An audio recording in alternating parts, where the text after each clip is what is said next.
बिस्मिल्लाहिर्रहमानिर्रहीम, अस्सलाम वालेकुम, गुड मॉर्निंग, सुबह खैर। उम्मीद करते हैं और हर रोज़ की तरह दुआ भी करते हैं कि आपकी सब खैरियत से गुजर रही हो। नाज़रीन, मौसमी असरात का इस वक्त सामना पूरी दुनिया को करना पड़ रहा है। ख़ासतौर पे यूरोप के अंदर अगर बात की जाए तो शदीद गर्मी और खुशहाली का दौरा है और इसके बायस हम देख रहे हैं कि डैन्यूब दरिया है, उसकी सतह रिकॉर्ड हद तक कम हो गई है, जिसके बायस दूसरी जंग अजीम के दौरान डुबोए गए जर्मन जंगी जहाज़ों का मलबा दोबारा से मंजरे आम पर आ गया है, जो कि बहुत ही हैरानकुन बात है कि बात इस हद तक खतरनाक हो चुकी है। ये मशरकी सर्बिया का इलाका है प्राहोद, जिसके करीब कम अज़ कम 20 जर्मन जंगी जहाज़ों के जंग आलूद ढांचे, टूटे हुए मस्तूल और दीगर बाकियात दिखाई देना शुरू हो चुके हैं, जो कि समुद्र की तह में मौजूद थी, दरिया के तह में मौजूद थी। और ये जहाज़ 1944 में नाज़ी जर्मनी के बहरे अस्वद के बहरी बेड़े का हिस्सा भी थे, जिन्हें सोवियत फौज के हाथ लगने से रोकने के लिए डैन्यूब में डुबोया गया था। लेकिन आज जबकि खुशहाली का सामना है या फिर क्लाइमेट चेंज का सामना है दुनिया को, इसके बायस हम देख रहे हैं कि उसकी बाकियात नमूदार हो चुकी हैं। और इस वक्त तकरीबन 200 जर्मन के जो बहरी जहाज़ हैं उनके बहरी इलाकों में फंस गए थे और डैन्यूब का आयरन गेट्स नामी खतरनाक और तंग हिस्सा उनके फरार में बड़ी रुकावट बन गया था और ये यहीं पर फंस कर रह गए थे।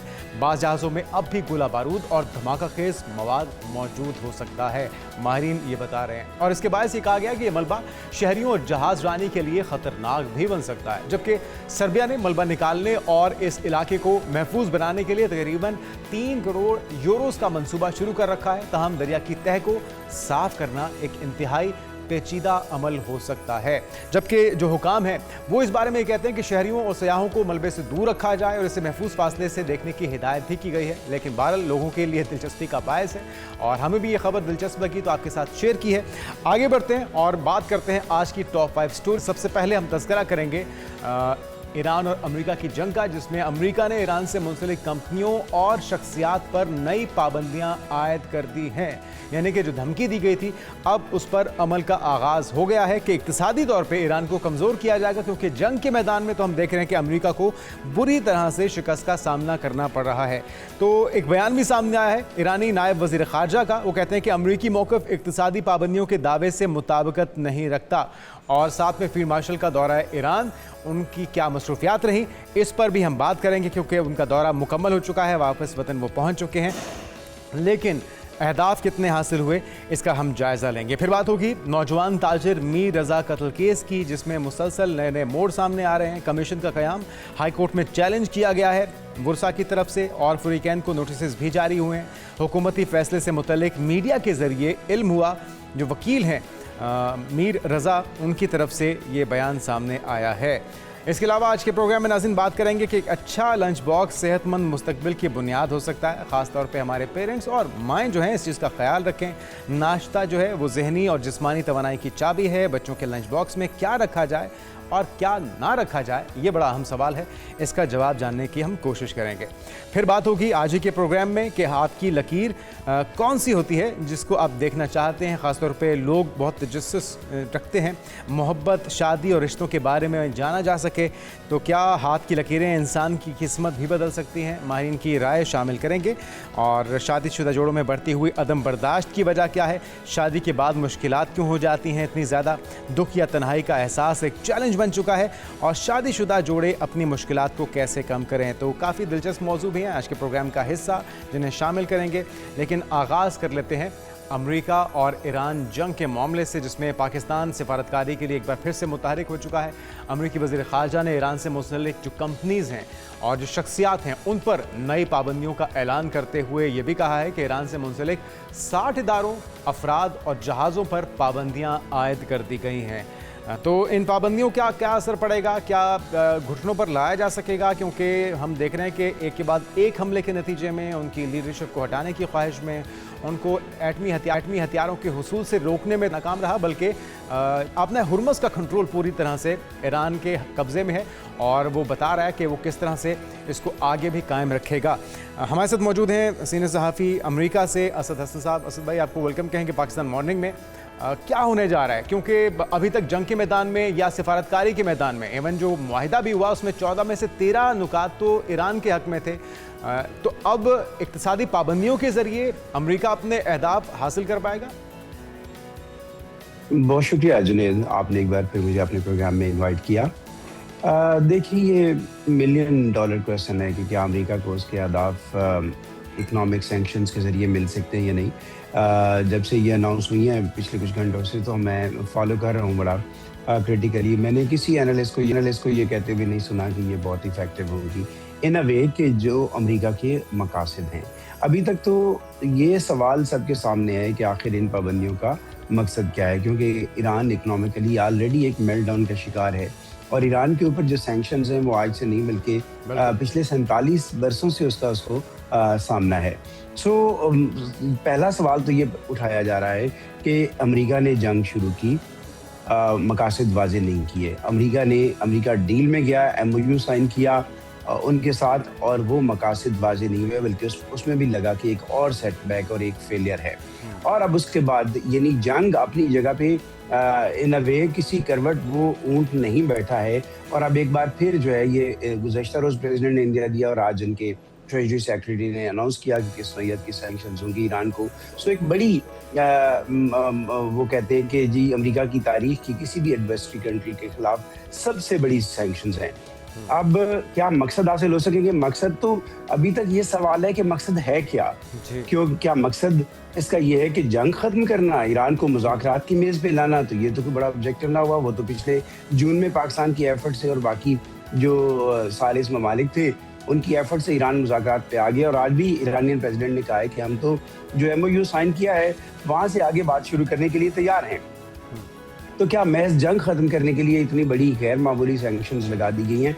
क्या इससे मकासद क्या हासिल होंगे? एक तो ये मकासद डिटरमिन्ड नहीं है, डिफाइंड नहीं है। दूसरी बात उसमें ये कही जा रही है कि देखिए, इसमें तो कोई शुबा नहीं है कि ईरान अपनी जो मुआशी एतबार से बड़ी तनज़्ज़ुली का शिकार है, सख्त दबाव है। $1 जो है वो 2.2 मिलियन ईरानियन रियाल के ऊपर वो पहुंच चुका है, जो ईरानियन करेंसी है उसके ऊपर। और ज़ाहिर है जो मिडिल क्लास थी ईरान की पिछले 47 वर्षों में, वो गुर्बत की लकीर से नीचे गई है। तो सैंक्शंस मैटर तो करती हैं, लेकिन क्या इन सैंक्शंस के बदले में ईरान सरेंडर कर देगा? इसके हमें माजी करीब में कोई इशारे पहले भी एक और चीज़ भी है और भाई कि नहीं है। वो ममालिक जो इन पाबंदियों के बावजूद, क्योंकि ईरान पर तो पाबंदी लगा दी, लेकिन जो ममालिक ताउन करेंगे या तिजारत करेंगे ईरान के साथ, क्या उनको भी शदीद रद्दअमल का अमेरिका की तरफ से सामना करना पड़ेगा? और इस सब के साथ चाइना के अमेरिका से ताउन के बगैर, या जिस तरह से इन्हिसार करता है चाइना अपनी एनर्जी के लिए ईरान पर, उसके बाइकआउट के बगैर ये मुमकिन हो पाएगा? क्योंकि जितनी मर्जी पाबंदियाँ लग जाएँ, चाइना और ईरान के दरमियान अगर तिजारत या कोऑर्डिनेशन जारी रहती है तो उससे शायद कुछ ज़्यादा फर्क ना पड़े। देखिए जुनेद, इस जंग में अमेरिका पहली दफ़ा अकेला नजर आया है। आपने देखा कि यूरोपियन मुल्क उसके साथ नहीं थे। लिटरली हमने थोड़ा ये देखा है कि ईरान के खिलाफ बयानात की हद तक हमें यूरोपियन मुल्क अमेरिका के साथ नजर आए हैं। अब इन सैंक्शन से तो मुराद ये लिया जा रहा है, वाज़ेह तौर पे डिस्कशंस हो रही हैं कि ये सिर्फ ईरान के खिलाफ नहीं है।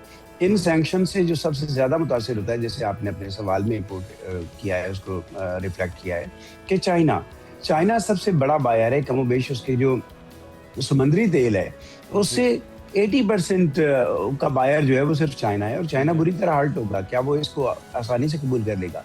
इंडिया जो कि अमेरिका का अलाई है वो इससे मुतासिर हो रहा है, तुर्की इससे मुतासिर हो रहा है, इराक इससे मुतासिर हो रहा है। तो उस रीजन के अंदर बहुत सारे ममालिक उससे मुतासिर हो रहे हैं। जवाब में ईरान ये कह रहा है कि अगर ऐसा हुआ तो हम एक कतरा भी ऑयल का जो है वेस्टर्न मार्केट्स में नहीं जाने देंगे यहाँ से। सो ये तो पॉसिबल नहीं होगा कि ईरान ज़ाहिर है उसकी कीमत चुका रहा है। अब अगर ईरान के जो नेबरिंग कंट्री है, उसके जो अलाइज और पार्टनर्स हैं, वो भी चुकाएंगे ये कीमत, तो फिर इसके कॉन्सिक्वेंसेस एक बार फिर जो है वो आलमी मईशत पे बड़े होंगे। और जो पॉलिटिक्स है, इंटरनेशनल जो पॉलिटिक्स है और इंटरनेशनल रिलेशंस हैं, इसके ऊपर भी उसके इम्पैक्ट जो है वो बहुत गहरे होंगे। तो ये सिर्फ ईरान इन करंट जो सैंक्शंस हैं, जो ताज़ा तरीन जिन सैंक्शंस का ऐलान किया गया है, ईरान डेफिनेटली बुरी तरह उससे हर्ट हो रहा है। लेकिन इसमें ईरान के जो टॉप नॉच इत्तेहादी हैं, चाइना, रशिया, इंडिया, तुर्की है, ये सारे भी उससे मुतासिर हो रहे हैं। सो मेरा ख्याल है कि ये इतना आसान नहीं होगा। और बहुत सारे मुबस्सरीन ने, मेजॉरिटी अब ये कहती है कि ये एक फेलियर है। जंग भी फेलियर थी, उसके नताइज भी फेलियर थे, डील भी फेलियर थी, और अब जो इकोनॉमिक सैंक्शंस लगाई जा रही हैं, ईरान इससे सफीर ज़रूर होगा, लेकिन ईरान सरेंडर कर देगा इसकी कोई इशारे या इसकी कोई मिसाल ना माजी करीब में मिलती है, ना अब कोई इम्कान सामने खड़ा है कि उनको दबाव डाल के उनसे मकासद हासिल नहीं किए जा सकते। अच्छा, तो इसको कहा जाए कि ये बहुत से गलत फैसलों समेत एक और गलत फैसला है, चाहे वो जंग शुरू करने का फैसला हो, कोई भी हदफ हासिल नहीं कर पाया अमेरिका। उसके बाद जो मुज़ाकरात हुए, जो मुआहिदा हुआ या MOU हुआ, उसके अंदर भी कहा गया कि अमेरिका को नाकामी का सामना करना पड़ा। गो कि डोनाल्ड ट्रंप ये कहते थे कि ये बराक ओबामा से किए मुआहिदे से ज़्यादा बेहतर मुआहिदा है। तो ये तीसरा एक और पाबंदियाँ लगाने का एक और गलती करने जा रहा है अमेरिका, लेकिन इसकी कॉस्ट क्या होगी? क्या वो अपनी सदारत से हाथ भी धो बैठ सकते हैं डोनाल्ड ट्रंप? और अगर ऐसा होता है तो फिर क्या माजी की तरह एक बार फिर से वो मुज़ाहमत करेंगे? देखिए, ये तो कहा जा रहा है कि ज़ाहिर है ये भी आगे चल के एक फेलियर साबित हो सकती है। लेकिन मैंने जैसे फिर ये कहा कि इसका मतलब ये नहीं कि ये वार खाली जाएगा। ईरान इसकी तकलीफ़ महसूस कर रहा है, पिछले 47 वर्षों से कर रहा है, और अभी पिछले कुछ 1-2 वर्षों से। मसूद पिज़ेशियान साहब, प्रेसिडेंट ईरान के, वो काफ़ी रियलिस्टिक हैं। अभी फील्ड मार्शल साहब से भी उनकी गुफ्तगू हुई है। उन्होंने कहा है कि हम जो पिछला मुआहदा हुआ है, जो MOU साइन हुआ है, हम उसके ऊपर आने के लिए तैयार हैं, उससे आगे बात बढ़ाने के लिए तैयार हैं। लेकिन प्रेसिडेंट ट्रंप को गालिबन ये एहसास है कि वो MOU जो था, वो भी अमेरिका के मफादात को उस तरह सर्व नहीं करता, और उनकी जो पॉलिटिकल खास तौर पे इंटरेस्ट हैं कमिंग मिड टर्म इलेक्शन में, उसके लिए भी नकाद काफ़ी उनको तनकीद का निशाना बना रहे हैं। सो वो उससे भी ज़्यादा वो कन्विंस नज़र नहीं आते। सवाल का आपका दूसरा एंगल क्या था? ठीक है। जी, अच्छा, आपके सवाल का दूसरा एंगल। जी, आप बात मुकम्मल कीजिए। जी, मैं ये पूछ रहा था कि आपके सवाल का दूसरा एंगल क्या था? दूसरा एंगल यही है कि अगर ऐसा होता है और इन तमाम जो इकदामात हैं उनकी नाकामी के बाद मिड टर्म इलेक्शन में डोनाल्ड ट्रंप को अपनी सीट से हाथ धोना पड़ता पॉलिटिकल, तो फिर क्या उस पर वो एक बार फिर से रेजिस्ट करेंगे और सीट पे जमे रहने की कोशिश करेंगे? नहीं, मेरा देखिए, जनरली तो प्रेसिडेंट ट्रंप ऐसे कई इशारे दे चुके हैं कि कोई कॉन्स्टिट्यूशनल अरेंजमेंट भी अगर उनको करना पड़े तो वो तीसरी टर्म में जा सकते हैं। बाज़ बात लोग ये समझते हैं कि अगर कोई बड़ी तब्दीली, ज़ाहिर 2/3 मेजॉरिटी भी नहीं है, वो नहीं हो सकती है, तो वो ये सोच रहे हैं कि शायद वो अपने वाइस प्रेसिडेंट को प्रेसिडेंट का कैंडिडेट बना के खुद वाइस प्रेसिडेंट के कैंडिडेट के तौर पे इलेक्शन लड़ सकते हैं। अच्छा। और उसके बाद जो अगर वो उनकी पार्टी जीत जाती है तो फिर वो वाइस प्रेसिडेंट रिजाइन कर दें तो ऑटोमेटिकली वो जो है वो प्रेसिडेंट बन जाएंगे। इस तरह के अरेंजमेंट्स उनके तो जहन में हैं, लेकिन जो हालात हैं पॉलिटिकली, जो उनकी जो अप्रूवल रेटिंग है, वो फिर प्रेसिडेंशियल इलेक्शन तो बाद की बात है। उससे पहले जो मिड टर्म इलेक्शन खड़ा है, वो उनको एक बिल्कुल एक रिडेंडेंट या लेम डक, यहाँ पे एक टर्म यूज की जाती है, वो सदर बना सकती है जब वो ऑफिस के अंदर बैठे होंगे। और अगर दोनों हाउसेस पे उनका कंट्रोल नहीं रहता तो उनके लिए मामलात को लेके चलना मुश्किल होगा। लेकिन इस वक्त वो ईरान का मामला इस तरह सेटल करना चाहते हैं कि वो अपने कॉन्स्टिट्यूएंट्स को, खासतौर पे मैगा को, मेक अमेरिका ग्रेट अगेन, उसके जो यंग सपोर्टर्स हैं, उनको वो बता सकें प्रेसिडेंट ट्रंप के वो अपने मकासद में कामयाब हुए हैं। अमेरिका से थ्रेट थी, अब देख लें, जो थ्रेट थी आमतौर पे न्यूक्लियर की बात की जाती है ना, तो वो न्यूक्लियर का तो इस वक्त कोई कजिया ही नहीं है। बात आप नाए उर्मस पे आ गई, और अब उसके बाद हम एक इकोनॉमिक वार के अंदर दोनों मुल्कों को जाता हुआ देखते हैं। जहाँ से बात शुरू हुई थी वो तो बहुत पीछे रह गई। अच्छा, अगर हालिया फील्ड मार्शल के दौरा ईरान की बात की जाए, अमरीकी इक़दाम की तो कोई हिमायत नहीं कर रहा, लेकिन ईरान कितना मुनासिब रवैया अपनाए हुए है? क्या उसे यही पॉलिसी अपनाने की ज़रूरत है ईरान की बेहतरी के लिए, ईरान के अवाम की बेहतरी के लिए, या ईरान को कदरे लचक का मुजाहरा करना चाहिए? क्योंकि अगर आज जिन कंडीशंस में वो है, शायद कल उसके पास बार्गेन करने के लिए इतने बेहतर मौके ना हो। आपको क्या लगता है?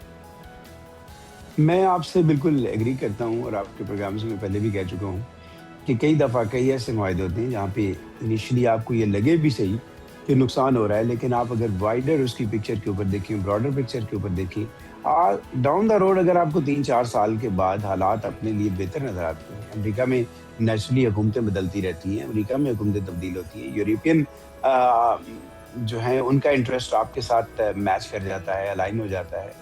सो आपके लिए आगे बहुत सारी अपॉर्चुनिटीज खुल सकती हैं। सो मुझे लगता है कि रिजिडिटी कहीं नहीं होनी चाहिए, और मेरा यकीन है कि फील्ड मार्शल साहब हूँ और पाकिस्तान की जो बाकी टीम है, और इसी तरह बाकी जो तुर्की हो या कतर हो, वो भी ईरान पे ये जोर दे रहे होंगे कि वो अपनी एक एक्सट्रीम जो रिजिड पोजीशन है वहाँ पे थोड़ी सी लचक दिखाए। आपको लगता है दिखानी चाहिए उसके अपने फील्ड मार्शल कायल कर पाए होंगे इस दौरे में? और ये जो एक तफरीक सी दिखाई देती है ईरान की सियासी और अस्करी क़यादत में, ये कितनी असरअंदाज हो रही है इन मामलात को किसी किनारे पे लगाने में? अपेरेंटली जो मोहसिन नकवी साहब के जो ट्वीट्स हैं, जो स्टेटमेंट्स हैं, वो मैंने देखी हैं, उससे तो एक रे ऑफ होप नज़र आती है कि शायद फील्ड मार्शल साहब और उनका जो डेलीगेशन अभी जो उन्होंने विज़िट वहाँ पे कंप्लीट किया है, थोड़ा बहुत किसी हद तक कन्विंस करने में कामयाब हुए हैं। दूसरी बात, दूसरा एंगल जो है आपका, जो एक पॉलिटिकल लीडरशिप और ईरान की जो पासदारान इनकलाब का नो डाउट कि एक गलबा है और वो हम्म। पॉलिसी के ऊपर असरअंदाज होते हैं। लेकिन अपेरेंटली जो एक सेटअप है उसमें पॉलिटिशियंस की भी, खासतौर पे जो प्रेसिडेंट है उसकी सुनी जाती है, और जो सुप्रीम कमांडर हैं वो फिर एब्सोल्यूट एक तरह की पावर वहाँ पे रखते हैं। और सुप्रीम कमांडर का इन हालात में जब उनके ज़ाती ग्रीवियंसेस भी जो शामिल हो चुके हैं, वो नेचुरली जो है वो अलाइन कर रहे होंगे पासदारान इनकलाब के साथ और उनकी अप्रोच के साथ। लेकिन लगता ये है कि अगर सूझबूझ का, समझदारी का और फ़हम व फरासत का मुज़ाहरा करना हो, तो मुआहदे की तरफ, डायलॉग की तरफ जाना, वो ईरान के ज़्यादा मफाद में है। देखिए, मैंने जैसे पहले कहा कि एक बड़ी तादाद है ईरान की पिछले 50 बरसों में जो अपर मिडिल क्लास से, मिडिल क्लास और मिडिल क्लास से वो अब गुर्बत या गुर्बत की लकीर से नीचे जा चुकी है। तो उसके नौजवान डेस्परेट हैं बाकी दुनिया के साथ इंगेज करने के लिए। मैं ये नहीं कह रहा कि इस वॉर में वो अपनी हुकूमत या अपनी क़यादत के खिलाफ खड़े हैं, बल्कि गैर मामूली तौर पे वो ज़्यादा इत्तेहाद के साथ अपनी हुकूमत के साथ जुड़े हुए हैं। लेकिन अल्टीमेटली उनके फ़ायदे का भी सोचना है। ये ग्लोबल विलेज है, कोई मुल्क इतना देर कट के कैसे रह सकता है? ईरान के पास जो अगर ये कुदरती जो वसाइल हैं वो ना हों, तो फिर तो कोई मुल्क इस तरह सर्वाइव नहीं कर सकता। ठीक। अब कर लिया है सर्वाइव, तो आगे मेरा ख्याल है इंगेज करना चाहिए प्रेसिडेंट ट्रंप और उनके जो सालिसीन बात करें। प्रेसिडेंट ट्रंप में फिर मैं यही कहूँगा कि इतनी बड़ी क्वालिटीज़ हैं कि जहाँ पे वो बहुत सख्त बातें करते हैं, वो उसी तरह पूरी कुव्वत के साथ पीछे हटने की भी अहलियत रखते हैं और कंपनसेशन देने के लिए भी तैयार नज़र आते हैं। Thank you so much. Asad Hasan senior सहाफ़ी अमेरिका से बहुत हमारे साथ शुक्रिया। मौजूद थे और हम उम्मीद करते हैं पाकिस्तान की कोशिशें, फील्ड मार्शल हो, हुकूमत पाकिस्तान हो, पाकिस्तान के दीगर दोस्त ममालिक जिसमें कतर है, सऊदी अरब है, चाइना है और टर्की है, ये सारे ममालिक कोशिश कर रहे हैं कि इस आग को बुझाया जा सके, इसको ठंडा किया जा सके मुस्तकिल अमन की सूरत में। लेकिन अमेरिका की तरफ से एक और हरबा इस्तेमाल करते हुए इक़्तिसादी पाबंदियों का निशाना बनाया जा रहा है ईरान को, ताकि उन्हें मज़ीद प्रेशराइज़ करके घुटनों पर लाया जा सके। तब देखते हैं कि इसका रद्द-ए-अमल ईरान की तरफ से क्या आता है। दीगर इशूज़ भी नाज़रीन जिस पर बात करेंगे इस ब्रेक के बाद। हमारे साथ रहिए। नाज़रीन वेलकम बैक। पाकिस्तानियों के लिए एक अच्छी खबर है और वो खबर यह है कि आर्मी रेटिंग एजेंसी मूडीज़ है जिसने पाकिस्तान की जो रैंकिंग है, पाकिस्तान की रेटिंग है, उसे अपग्रेड करते हुए CAA1 से इसे B3 कर दिया है। अब इसका मतलब क्या है ये हम जानेंगे। और ब्लूमबर्ग के मुताबिक लॉन्ग टर्म गैर मुल्की कर्ज़ों पर रेटिंग को बेहतर बनाया गया। इसके अलावा लॉन्ग टर्म मकामी कर्ज़ों पर भी रेटिंग B3 कर दी गई और मूडीज़ ने पाकिस्तान का माशी आउटलुक मुस्तहकम बरकरार रखा है। इसमें गवर्नेंस है, ज़र मुबादला के ज़खायर बेहतर होना है, कर्ज लेने की लागत में कमी बताई गई है, माशी इस्तेहकाम, रेटिंग में इजाफे की अहम वजूहात हैं। और पाकिस्तान को रेटिंग में बेहतरी से कर्ज की आलमी मंडी में फ़वाइद भी मिलेंगे। लेकिन पाकिस्तान इंटरनेशनल मार्केट से सस्ता कर्ज अच्छी शराइत पर हासिल कैसे किया जाएगा और एक आम पाकिस्तानी को इससे क्या फ़ायदा होने जा रहा है, इस पर हम बात करेंगे। हमारे साथ मौजूद हैं साहब माहिर मईशत। अकमल साहब, आपको वेलकम कहेंगे पाकिस्तान मॉर्निंग में। बज़ाहिर तो ये सुनने में अच्छा लग रहा है कि पाकिस्तान की रेटिंग मूडीज़ की तरफ से बेहतर की गई है, लेकिन एक आम पाकिस्तानी के लिए ज़रा पहले तो इसकी वजूहात बताइएगा कि कारनामा आखिर हुआ कैसे, ये संगीन मील हमने किस तरह से अबूर किया।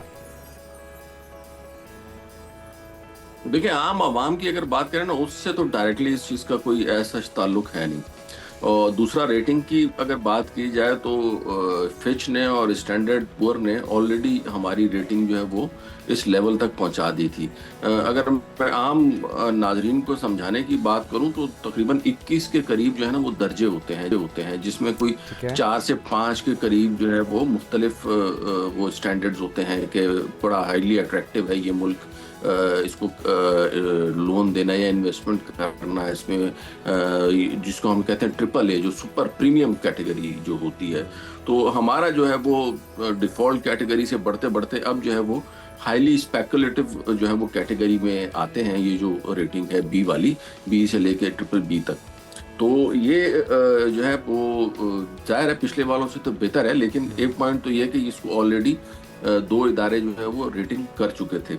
अच्छा, तीसरा जो है वो इसमें जो इम्पोर्टेंट बात मूडीज़ ने आइडेंटिफाई की है, उनका ये कहना है कि जी ज़र मुबादला के ज़खायर चूंकि मुस्तहकम हुए हैं और इंटरनल जो बोरोइंग कॉस्ट है, ज़ाहिर है हमारे यहाँ इंटरेस्ट रेट 22-23% के लगभग भी पिछले साल में गया था, तो वो कम होते होते तकरीबन 11-11.5% के ऊपर इस वक्त आ गया। तो इसकी वजह से हुकूमत की जो फाइनेंसिंग की कॉस्ट है उसमें सब्सटेंशियल कमी वाक़या हुई है। तकरीबन इस बजट में 8,000 अरब के करीब जो है वो सूद का सिर्फ और सिर्फ हुकूमत ने पे करना है, जिसमें 1,000-1,500 अरब रुपए एक्सटर्नल डेट के ऊपर जो इंटरेस्ट पेमेंट है, बाकी जो है वो डोमेस्टिक डेट सर्विसिंग है। तो इन सारी चीज़ों को कंसीडर करते हुए ओवरऑल मूडीज ये समझता है कि पाकिस्तान की जो क्रेडिट जो रेटिंग है वो निस्बतन बेहतर हुई है, but it is still high speculative range, तो बहुत ज़्यादा इन्वेस्टमेंट के लिए अट्रैक्टिव है नहीं।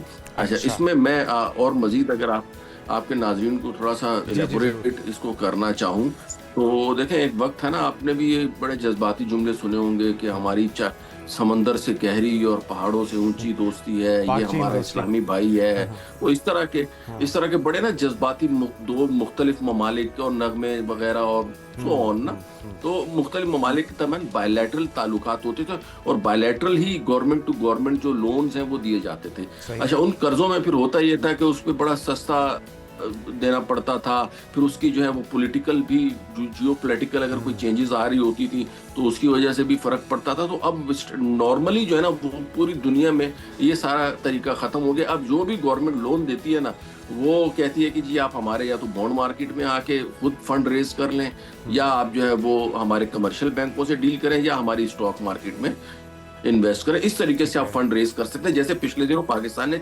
पांडा बॉन्ड भी इशू किए तकरीबन $250 मिलियन के। तो अब जो है वो मार्केट जो है ना वो बिल्कुल रिस्क असेसमेंट और डायरेक्टली गवर्नमेंट डील नहीं करती, बल्कि उनके अपने फाइनेंशियल इंस्टीट्यूशंस के जरिए करती है। तो इस हवाले से वो लोग ये जो रेटिंग्स होती हैं इसको बड़ा वेट देते हैं कि ये इस मुल्क की क्रेडिट रेटिंग क्या है, मूडीज, फिच, S&P, ये सारे, तो उसको अगर देखा जाए तो उससे हमारी कर्ज लेने की जो सलाहियत है उसमें बेहतरी आई है। चूंकि बेहतरी है तो अब जरा कम निस्बतन सस्ते कर्जे जो है ना वो लोग देंगे। जाहिर है अब जो बंदे के पास पैसे नहीं होते, फर्ज करें मैंने अगर किसी को कर्जे देने हैं और एक बंदा स्टेबल है, तो मैं बोलूंगा चलो चारा ने कम भी रेट अगर इंटरेस्ट का दे रहा है तो कोई मसला नहीं, आने दो। लेकिन उसके निस्बतन अगर मुझे डर होगा कि यार ये बंदा कहीं पेमेंट से भाग ना जाए या देने ना पाए, तो मैं जाहिर है उसको अकमल साहब ये बता रहे हैं कि जल्दी वसूल करूं। अगर हमें मजीद कर्ज लेना पड़ता है तो हम कदरे बेहतर बार्गेन करने की पोजीशन में होंगे, लेकिन ये खुशाइन तो है, तसल्ली बख्श सूरत हाल नहीं है। क्योंकि माजी में जब ये मौजूदा हुकूमत का चेंज ओवर था या हुकूमत की जिम्मेदारियां इनको मिल रही थी, तो खुदा न खास्ता पाकिस्तान के दिवालिया होने की खबरें में हमने सुनी है।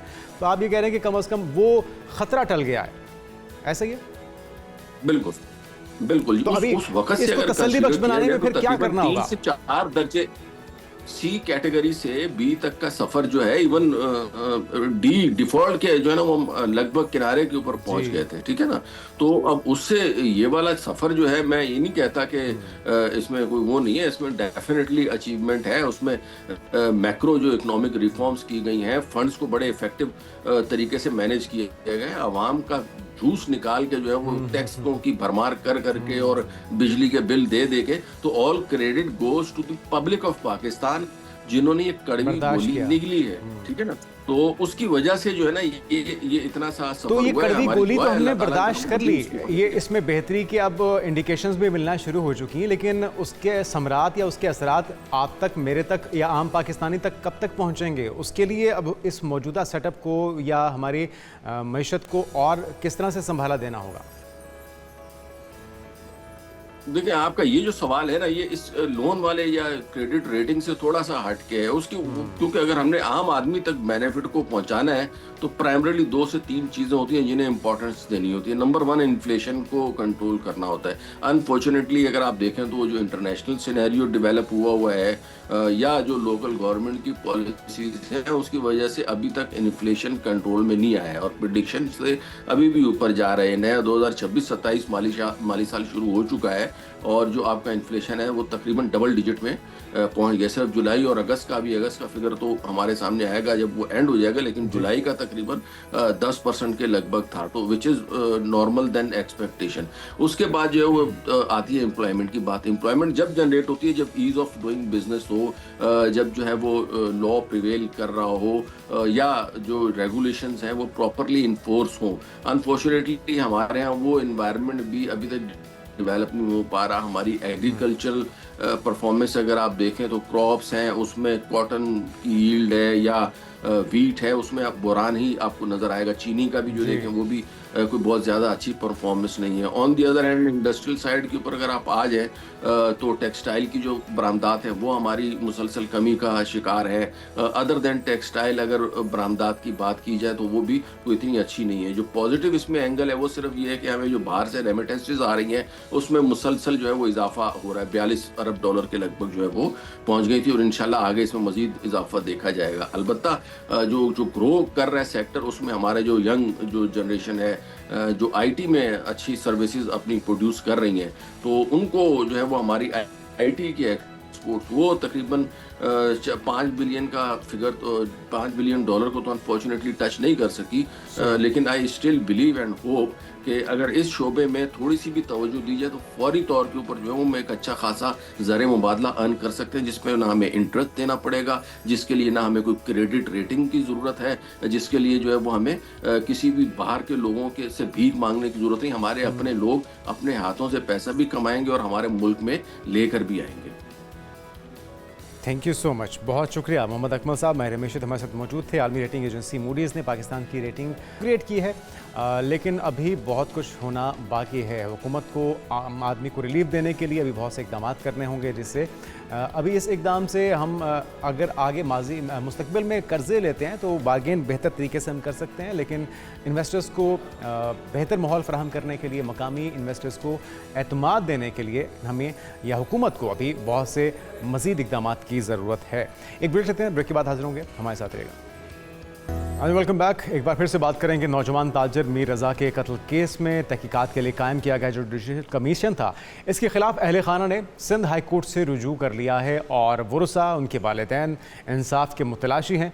जबकि सिंध हाई कोर्ट के आइनी बेंच ने दरख्वास्त की समाअत करते हुए तमाम मुतल्लिका फरीकैन को नोटिस भी जारी कर दिए हैं। तो अब हुकूमत की जानिब से मीर रज़ा कत्ल केस की तहकीकात के लिए जुडिशल कमीशन कायम किया गया और इसके सरबराह के तौर पर chief justice Sindh high court ने जस्टिस उमर सयाल को नामजद भी किया। ताहम मीर रज़ा के अहले खाना का मौक़िफ़ है कि तहकीकात के लिए जुडिशल कमीशन के बजाय मुश्तरका तहकीकाती टीम यानी कि JIT तश्कील दी जाए ताकि वाक़े के जामे और मौसर तहकीकात हो सकें, लेकिन इससे सिंध हुकूमत इनकारी दिखाई देती है। तो वरुसा का, उनके वालिदैन का मौक़िफ़ क्या है, ये बात जानने के लिए मीर हुसैन वालिद हैं मीर रज़ा के, हमारे साथ मौजूद होंगे, और रजब अली हमारे नुमाइंदे जो केस शुरू से लेकर अब तक इस केस को कवर कर रहे हैं, हमारी आवाम तक इस केस के हक़ाइक़ पहुँचा रहे हैं, वो भी हमारे साथ मौजूद हैं। पहले मीर हुसैन साहब, आपके जो मुतालबा अभी आपका सामने आया है कि JIT तश्कील दी जाए, क्योंकि इससे पहले हमने देखा कि जब जुडिशल कमीशन का क़याम बनाने की फ़ैसला सामने आया सिंध हुकूमत का, उस पर आपने तहफ़्फ़ुज़ात का इजहार किया। आपने कहा कि जो टीम DIG की सरबराही में सामने आई है उस पर आपको एतमाद है, आप समझते हैं कि उसी से तहकीकात करवाए जाएँ। तो अभी आप समझते हैं कि तहकीकात सही रुख में आगे नहीं बढ़ रही, जो JIT की ज़रूरत है?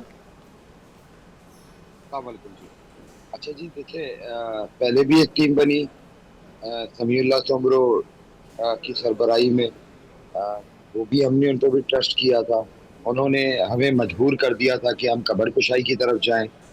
फिर आपको पता है कि हमने कब्र कुशाई के लिए एक लेटर निकाला, मजिस्ट्रेट साहब ने एक लेटर निकाला, ऑर्डर दिया पुलिस सर्जन को, उन्होंने एक टीम बनाई।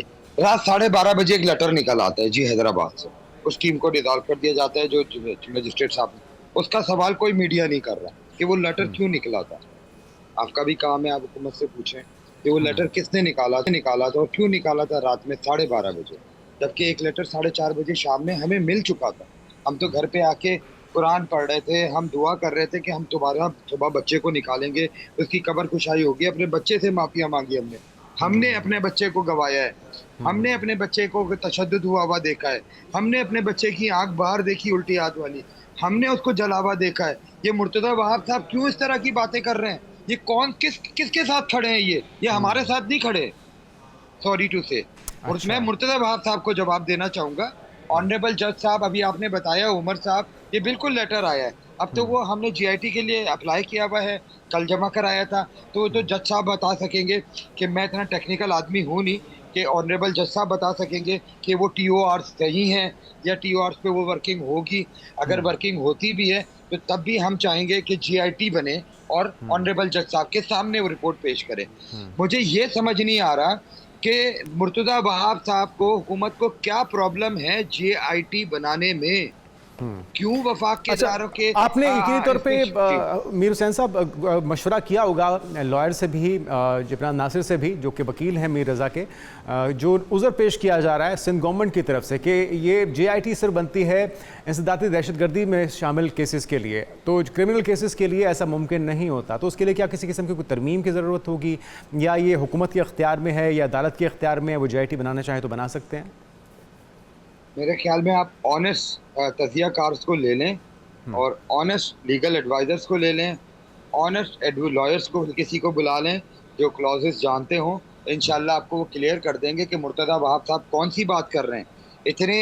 इतना ब्रूटली मर्डर हुआ है, 26 दिन से आपको उनकी डिटेल नहीं मिल पा रही। 12 दिन तक आपका, 15 दिन तक आपके पास उसके फॉरेंसिक की चीज़ें पड़ी हुई हैं और वीडियोज़ नहीं हैं। वीडियोज़ ओवरलैप्स हो गई, वीडियोज़ गायब हो गई, और ये कह रहे हैं कि ये एक मर्डर है। मतलब उन्होंने जी कुछ जी जी, लफ्ज बोले खुदकुशी है। हैं। मुझे अफसोस है उनके ऊपर, बहुत ज्यादा अफसोस है। सिंध असेंबली में क्या इन्होंने बात की? पार्लियामेंट में भी उठाया इन्होंने? क्या इस तरह की कोई बात हुई है? नहीं। मुझे एक चीज समझ नहीं आ रहा कि शहीद के माँ बाप कह रहे हैं जीआईटी बनाने को, इनको तकलीफ क्या है? छुपाना क्या चाह रहे हैं? बिल्कुल मैं बिल्कुल, तो ये believe आपका कर रहा हक है मीर हुसैन साहब, ये आपका हक है। आपको जिस चीज़ पे तसल्ली हो आप उसका मुतालबा करें, और रियासत का ये काम है कि आपको वो तमाम वसाइल फराहम करें। अच्छा, आपको जुडिशल मामलात के ऊपर भी तहफ़्फ़ुज़ात हैं? आपको लगता है कि अदालत से भी इंसाफ नहीं मिलेगा? और अभी नहीं, तक आपने क्या महसूस किया, ये रखना कौन डाल रहा है? क्या ये पुलिस अपनी गफलत को इब्तदाई तौर पे जो बरती गई तमाम स्टेप्स के ऊपर उसको छुपाने की कोशिश कर रही है, या कुछ और ताकतवर शख्सियात हैं जो कि इस केस के पीछे शामिल हैं, इसमें इस कत्ल में मुलविस हैं, जो इसको नहीं चाहते कि हक़ाइक़ सामने आए? आपका अपनी असेसमेंट क्या है? मैं तो इतना कहूंगा कि अल्हम्दुलिल्लाह कल बहुत सारे लोग ये बात कर रहे थे, जंजीज भी बात कर रहे थे कि मुर्तजा साहब, वहाब साहब माशाल्लाह से मेयर हैं, और वो कह रहे हैं कि इन फैमिली को जो है जज के ऊपर आपने कैसे ये बात कर दी। मैं तो कहूंगा जज साहब से इनसे पूछें कि इन्होंने किस तरह ये बात की है।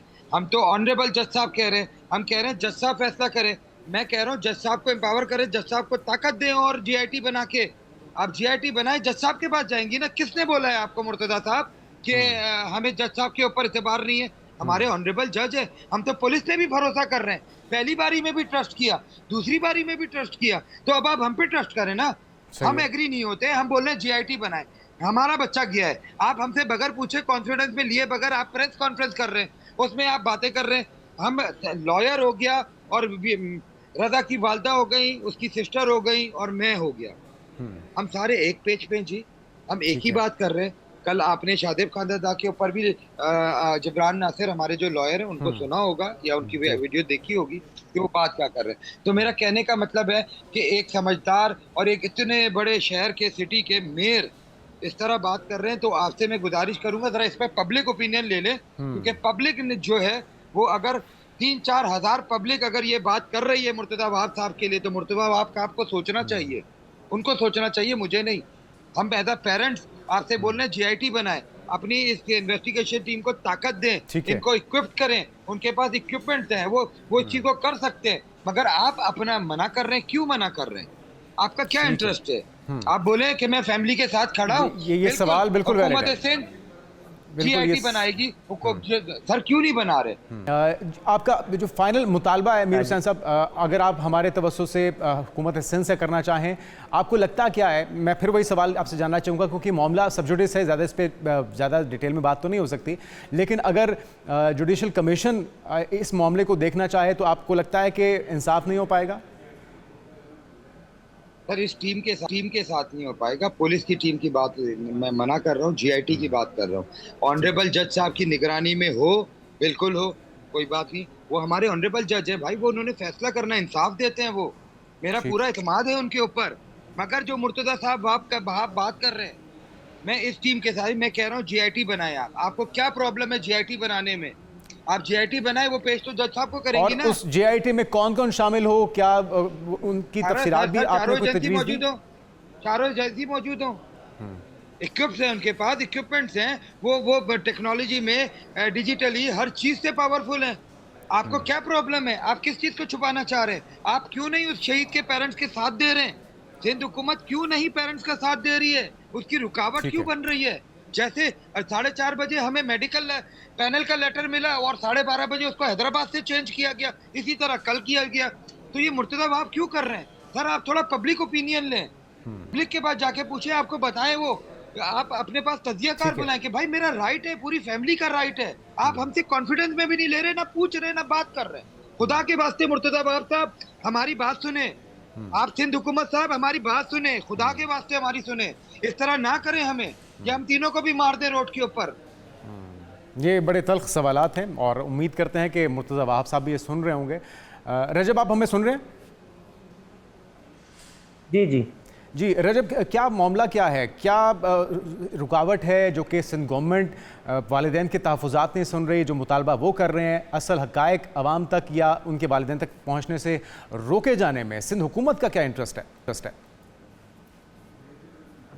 अब देखें, शुरू से लेकर आखिर तक अब तक भी जो सूरत हाल है वो फैमिली का जो है यही गिला है कि जो इन्वेस्टिगेशन टीम है वो एहतमाम में नहीं ले रही है, किसी भी चीज़ से उन्हें आगाह नहीं किया जा रहा। जैसा कि लग ऐसा रहा है कि ये नई तफ्तीशी टीम भी जहाँ से चली थी इस वक्त तक वहीं पर ही खड़ी हुई है, चूँकि अभी जो है वो कुछ फॉरेंसिक की रिपोर्ट्स जो है वो आने बाकी है, जैसे कि मोबाइल फोन, स्मार्ट वॉच की जो लाहौर से जो फॉरेंसिक जारी उसकी रिपोर्ट आने बाकी है। जबकि दूसरी तरफ ये देखा जा रहा है कि हुकूमत में दिलचस्पी नहीं ले रही जीआईटी बनाने में, और उसका जो है वो जो इनका मुतालबा था फैमिली का, उसे जो है वो हुकूमत ने रद्द करते हुए दूसरी तरफ जो है जुडिशल कमीशन की तरफ गए और जुडिशल कमीशन जो है वो कायम भी कर दिया गया है। जस्टिस उमर सियाल की सरबराही में जो है कमीशन कायम किया गया है, जो कि जो है जिसमें आज से माने कि वो आज से काम करना शुरू कर देगा। नोटिस वगैरह जिस तरीके से उसमें महकमा दाखिला ने अहाता भी किया कि किस तरीके से ये जुडिशल कमीशन इन चीज़ों का अहाता करेगा, तमाम तर मामला को असर और तमाम तर चीज़ों का जायजा लेगा, अगर चाहेगा तो मुख्तलिफ अगर फॉरेंसिक की मजीद भी अगर जरूरत है तो वो कराया जा सकता है। और कहीं पर अगर किसी इदारे या किसी एहलकार की या किसी भी फर्द की अगर कहीं गफलत भी पाई गई तो उस हवाले से भी जुडिशल कमीशन जो है वो सिफारिश कर सकता है। तो देखा है जैसे जुडिशल कमीशन तो बनाया गया, लेकिन जीआईटी की तरफ जो है जीआईटी के मामले को जो है हुकूमत ने मुकम्मल तौर पर रद्द कर दिया गया।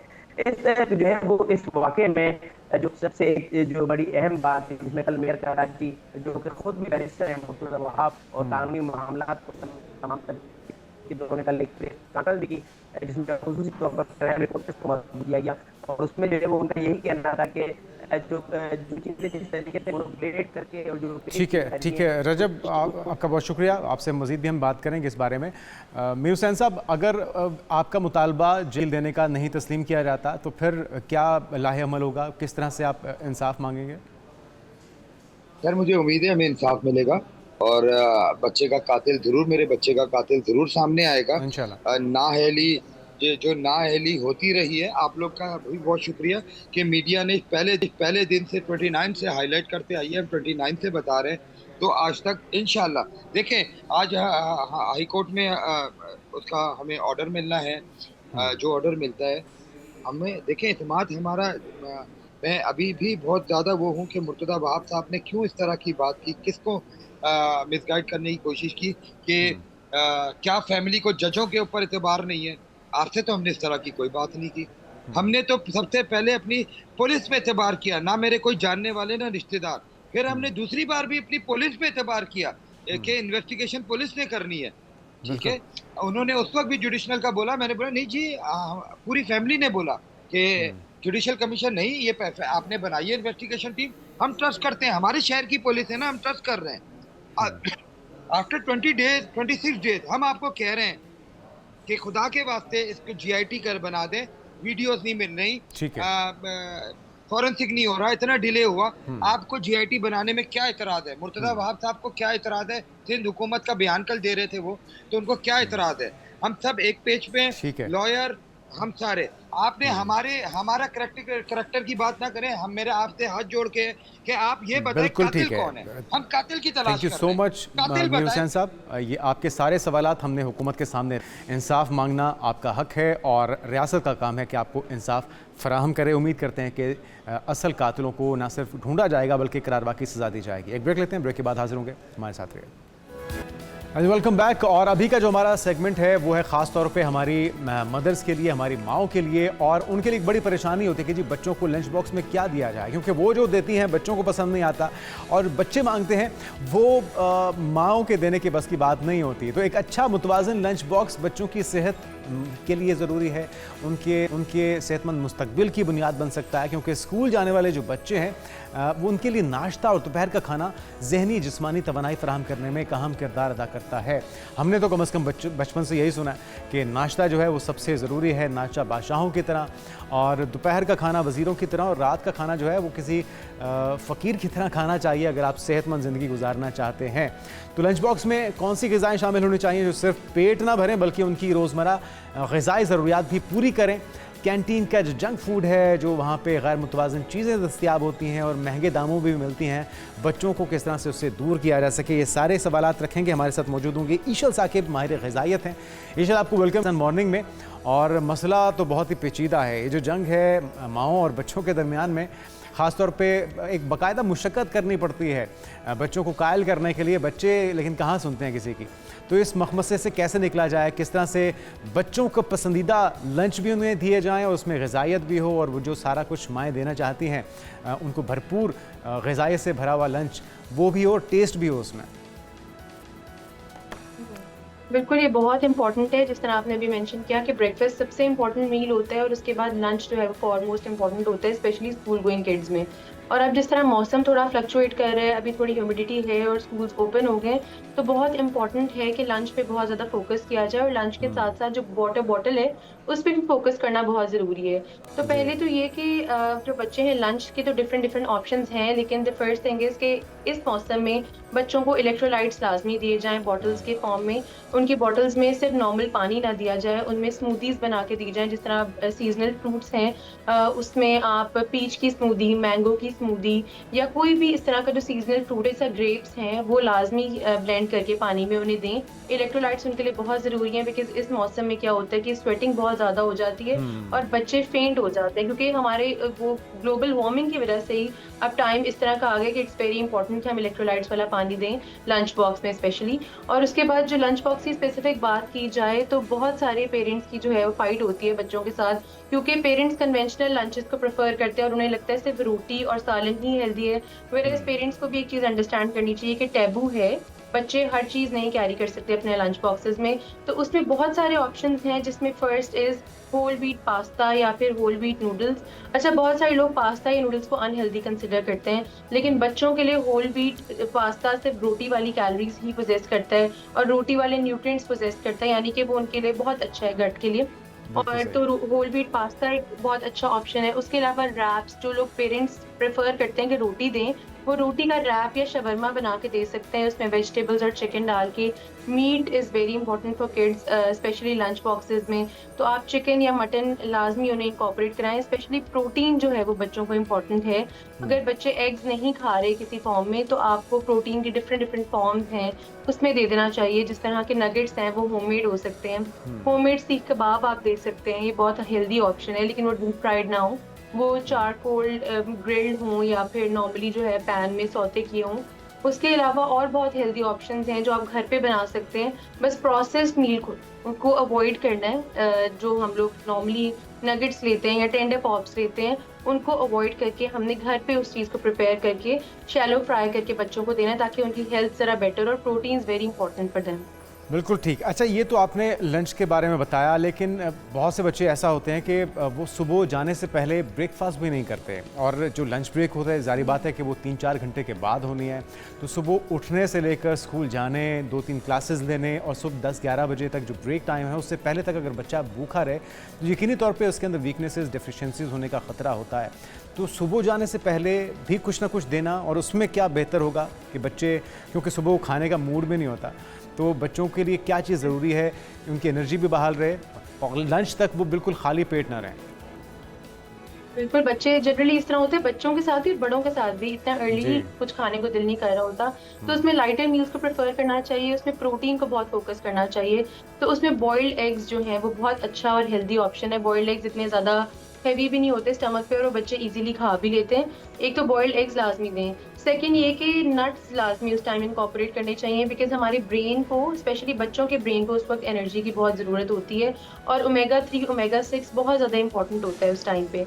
तो जब आप नट्स से बच्चों का डे स्टार्ट करते हैं तो वो ऑटोमेटिकली, क्योंकि नट्स देखने में बहुत छोटे होते हैं लेकिन वो कैलोरीज बड़ी अच्छी पोजेस करते हैं और एनर्जी को बड़ा स्लोली ब्रेक डाउन करते हैं थ्रू आउट द डे। तो नट्स लाजमी इंकॉर्पोरेट करें उनकी डाइट्स में। और उसमें ये कि 3 तरह के नट्स हैं जो बहुत इंपॉर्टेंट है, जिसमें बादाम है, बादाम लाजमी दें। अगर बच्चे वैसे नहीं खा पा रहे तो उसको पील्ड एंड सोक दें, यानी उसकी जो पील है वो रिमूव कर दें ओवरनाइट, उसे पानी में सोक करके। वो बड़ा कन्वीनियंट होता है उनके लिए खाना, और ये खाने से क्या होगा कि वो नाश्ते वाली क्रेविंग भी सेटिस्फाई हो जाएगी और उन्हें कैलोरीज भी अच्छी, क्योंकि 90 कैलोरीज होती हैं 6 बादामों में, तो बड़ी अच्छी कैलोरीज पोजेस करते हैं। अगर आप बॉइल्ड एग के साथ सिर्फ वही पेयर अप कर लें तो। उसके अलावा 3 काजू भी दे सकते हैं, अगेन सेम कैलोरीज हैं और वो बहुत अच्छे न्यूट्रिएंट्स और फैट्स कैरी करते हैं, गुड फैट्स, बच्चों के ब्रेन के लिए बहुत अच्छा है। और उसके अलावा एक अखरोट लाजमी दिया करें बच्चों को, बिकॉज वो अगेन उनकी फाउंडेशन होती है डे की। जब वो डे स्टार्ट करेंगे फ्रेश और ब्रेकफास्ट के साथ, और ये वो ब्रेकफास्ट होता है जो कि लो वॉल्यूम और high in calories and nutrients होते हैं, तो नट्स लाजमी इनकॉर्पोरेट करें। उसके अलावा अंडे का इस्तेमाल लाजमी करें या प्रोटीन की कोई भी फॉर्म। तो बहुत सारे बच्चे बॉइल्ड एग नहीं खाते, उनके लिए किडनी बीन्स एक बहुत अच्छा ऑप्शन है। उसके अलावा दालों से बने हुए कोई भी कबाब या फिर सीख कबाब वगैरह जो हमारी कन्वेंशनल कुकिंग में यूज़ होते हैं, वो बहुत अच्छे हैं, उसमें प्रोटीन की बड़ी अच्छी फॉर्म है उसको, लेकिन आपने डीप फ्राई नहीं करना। लेकिन ये छोटे छोटे से जो मील्स हैं ये ब्रेकफास्ट के टाइम दिए जा सकते हैं बच्चों को। या फिर एक और ऑप्शन है, दैट इज मिल्क शेक्स।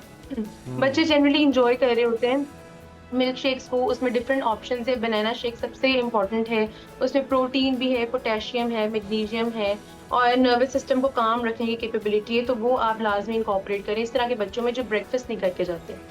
बिल्कुल ठीक। अच्छा, कुछ माएँ जान छुड़वाने के लिए, क्योंकि ज़ाहिर बात है माओं के ऊपर भी बहुत ज़्यादा बोझ होता है, जिम्मेदारियाँ होती हैं, तो समटाइम माएँ चिप्स के पैक या जो बाज़ारी जूस हैं उनका डब्बा दे देती हैं, बिस्किट या कोई कप केक वगैरह। तो ये फ़ायदे के बजाय कहीं उल्टा नुकसान तो नहीं देगा बच्चों को, ये चीज़ें अगर आप दे देते हैं? बिल्कुल, ये बच्चों के लिए बहुत डेंजरस है, क्योंकि ये वो टाइम है उनकी एज का जिसमें उनकी बॉडी की फाउंडेशन रखी जा रही है। अब जो इस टाइम पे वो खाएंगे वो बुढ़ापे में शो होगा। तो जब बच्चे इस तरह के पैकेज चिप्स खाते हैं या स्वीट्स बहुत ज़्यादा कंज्यूम करते हैं, बहुत ज़्यादा फिजी ड्रिंक्स ले रहे होते हैं, तो ऑटोमेटिकली आप देखेंगे कि वो बच्चे बहुत ज़्यादा मोटापे की तरफ जा रहे होते हैं, वो ओबीज होते हैं बचपन में। उससे क्या होता है कि उनकी ग्रोथ भी रुक जाती है, क्योंकि जितने ओबीज होंगे ग्रोथ उतने ज़्यादा सीज होने के चांसेस हैं। उस तरह की हाइट्स की ग्रोथ नहीं होती, बाल इतने अच्छे नहीं होते, स्किन पे बहुत ज़्यादा एक्नी और इस तरह के साइंस बहुत जल्दी शो होने लग जाते हैं टीनेज से पहले। तो उसमें यही इंपॉर्टेंट है कि आप होम कुक्ड मील्स को प्रेफर करें। ऑब्वियसली कन्वीनियंट है, पैकेज मील्स बहुत कन्वीनियंट हैं। उसके अलावा जो हम लोग लेते हैं नगेट्स या प्रोसेस्ड मीट्स जो है, उसमें नाइट्रेट्स की क्वांटिटी बहुत ज़्यादा होती है, तो वो कन्वीनियंट तो है लेकिन वो हेल्थ के लिए अच्छा नहीं है। उसमें meal prep is always recommended. उसमें ये कि आप वीकली मेन्यू प्लान करके उसको वीकेंड्स पे जनरली पेरेंट्स को चाहिए कि वही चीज़ें रेप्लिकेट कर लें घर में, ताकि उसमें प्रिजर्वेटिव्स ना हो। तो उसमें ऑल्दो चिकन तो होता है लेकिन प्रिजर्वेटिव्स होते हैं नगेट्स में, टेंडर पॉप्स में, तो वो प्रिजर्वेटिव्स डेली बेसिस पे बच्चों की बॉडी में जाना या कलरिंग एजेंट्स का जो फूड कलर्स होते हैं उनका गट में डेली बेसिस पे जाना उनके लिए डेंजरस हो सकता है। उनकी हाइट की ग्रोथ को, उनकी ब्रेन की फंक्शनैलिटी को, उनकी स्किन को, उनके हेयर को, उनकी ओवरऑल हेल्थ को बहुत ज़्यादा इफेक्ट कर सकता है। तो आप कोशिश करें वो सब चीज़ें आप घर में बनाएं। और उसके अलावा अब जिस तरह मौसम बहुत ज़्यादा ह्यूमिड है, तो एक बहुत अच्छा ऑप्शन और बहुत इजी टू मेक ऑप्शन है पॉप्सिकल्स। तो जिस तरह हम लोग जो है नॉर्मली कोई भी जूस है, कोई भी शेक है, लेट्स से मैंगो जूस है, आप उसको पानी में ब्लेंड करके उसकी पॉप्सिकल बना दें आइसक्रीम टाइप, वो पानी वाली पॉप्सिकल, तो that is very good for kids. एक तो उसमें न्यूट्रिएंट्स भी चले जाते हैं, गुड अमाउंट ऑफ फ्रूक्टोज यानी फ्रूट शुगर भी होती है और बच्चों को हाइड्रेटेड रखते हैं, वो शौक में खा भी लेते हैं। So it's always recommended to consume home cooked home made meals. ये तो बहुत अच्छी चीज़ है। ये तो आइडियल सिचुएशन है कि अगर होम मेड मील्स बच्चों को दिए जाएं, मुख्तलिफ वेरिएशन उनके अंदर लेकर आए जाए। लेकिन जो कुछ वही बात है कि अपनी जान छुड़ाने के लिए या फिर ज़िम्मेदारी का बोझ ज़्यादा होने की वजह से बहुत सी माएँ या बहुत से पेरेंट्स हैं जो कि पॉकेट मनी भी दे देते हैं। बच्चे भी डिमांड करते हैं कि हम कैंटीन से कुछ ले लेंगे। तो कैंटीन में जितनी भी चीज़ें, जितने भी आइटम्स अवेलेबल होते हैं, चाहे वो पिज़्ज़ा है, चाहे वो समोसा है या कुछ भी आइटम्स हैं, अगर वो बच्चे कंज्यूम करते हैं उनका क्या नुकसान हो सकता है? अच्छा, ये भी एक टैबू है। पेरेंट्स कुछ बहुत ज़्यादा स्ट्रिक्ट होते हैं और अपने बच्चों को बिल्कुल भी पॉकेट मनीज नहीं देते या बिल्कुल भी कैंटीन लंच नहीं देते। वेरएज़ हर चीज़ का एक्सपोजर होना चाहिए, उनका बेसिक लंच घर का होना चाहिए, लेकिन कैंटीन पिज़्ज़ाज और कैंटीन की जो चीज़ें उसका भी एक्सपोजर होना चाहिए, सो दैट उनके गट जो है वो यूज टू रहे। जनरली लोग बिल्कुल रिस्ट्रिक्ट कर देते हैं, हेल्दी ईटिंग में आते हैं तो कम्प्लीटली हेल्दी ही देते हैं और उनके गट्स को आदत नहीं होती। और लेटर ऑन जब लाइफ में, जब वो एडल्टहुड में जाते हैं और कभी ज़िंदगी में उन्हें बाहर का खाना खाना पड़ जाए या ज़िंदगी में बाहर के खाने से एक्सपोजर हो, तो उनके स्टमक बहुत बुरे तरीके से रिएक्ट करता है। तो इट्स ऑलवेज इंपॉर्टेंट कि पेरेंट्स बैलेंस रखें। और ये एक टैबू भी है, जो बच्चे कैंटीन से लंच नहीं ले रहे होते, जनरली वो अपने आप को लेफ्ट आउट फील करते हैं। तो थोड़ा बहुत वंस अ वीक, आप जिस तरह होते हैं पेरेंट्स को चाहिए कि वंस अ वीक अपने बच्चों का डे रखें कैंटीन लंच का, लेकिन कोशिश करें होममेड मील्स को प्रेफर करें। और जैसा कैंटीन में अवेलेबल पिज़्ज़ाज या रोल्स या बर्गर्स जो हैं उन्हें घर पे ही रेप्लिकेट करके दे दें। उससे क्या होगा कि तो हाइजीन कॉम्प्रोमाइज़ नहीं होगी। सेकेंड ये कि आपको एटलीस्ट पता होता है, यू आर श्योर कि ये chicken is originally chicken and it was like hygiene practices उसकी मेंटेन थी, प्रॉपर टेम्परेचर पे कुक हुआ था, हाथ प्रॉपर्ली वॉश किए गए थे। ये सब कंट्रीब्यूटिंग फैक्टर्स होते हैं, लेकिन दोनों चीज़ें को एक्सपोजर भी बहुत ज़रूरी है। Thank you so much Ishil Saqib, माहिर ग़िज़ायत हमारे साथ मौजूद थी। अपने बच्चों के लंच बॉक्स को बहुत ही इंटरेस्टिंग, बहुत ही हेल्दी और बहुत ज़्यादा फ़ायदेमंद बना सकते हैं अगर थोड़ी सी मेहनत कर ली जाए। माओं को ख़ास तौर पे इस पर मेहनत करने की ज़रूरत है। बच्चों को जाने से पहले भी बॉयल्ड एग खिलाइए, स्मूदीज़ दीजिए, शेक दीजिए या नट्स का इस्तेमाल कीजिए। अगर आप चाहते हैं कि आपके बच्चे पूरे फोकस के साथ दिल लगाकर पढ़ाई करें, तो उसके लिए उनको दिमागी तौर पे, जिस्मानी तौर पे मजबूत बनाना होगा और उसके लिए पेरेंट्स को थोड़ा सा सुस्ती को साइड पे रखना होगा और एफर्ट करनी होगी, क्योंकि बच्चों को ज़ाहिर बात है कायल करेंगे तो फिर आपके बच्चे पूरे फोकस के साथ पढ़ाई पे ध्यान देंगे अगर उनकी मर्ज़ी का लंच उनके पास मौजूद होगा। शामिल करेंगे दीगर इशूज़ इस ब्रेक के बाद। हमारे साथ रहिए।